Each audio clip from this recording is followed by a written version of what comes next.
លដ្ឋានគ្រឹះឲ្យយើងដឹងពីការប្រើប្រាស់ថាតើប្រធានអីប្រើជាមួយ to be អីហើយប្រធានអីប្រើជាមួយ to be អីអញ្ចឹងយើងដឹងហើយថាប្រធានយើងមានប្រមាណគេហៅថា subject pronoun ប្រធានគឺមាន subject pronoun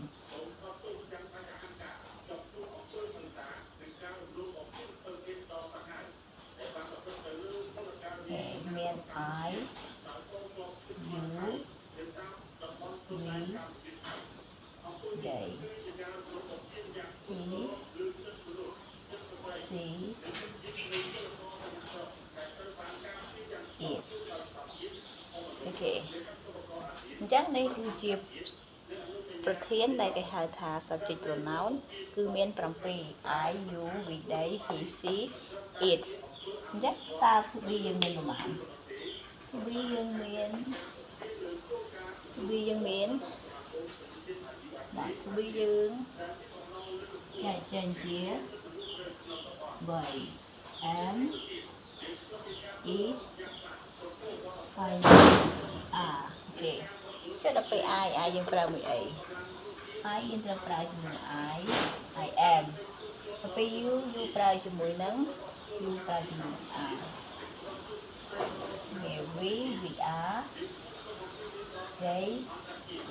they are ហើយដល់ពេល he she it នេះ he she it គឺជាបរិសុទ្ធទី3ឯកវចនៈអញ្ចឹងយើងត្រូវប្រើជាមួយនឹង is he is she is it is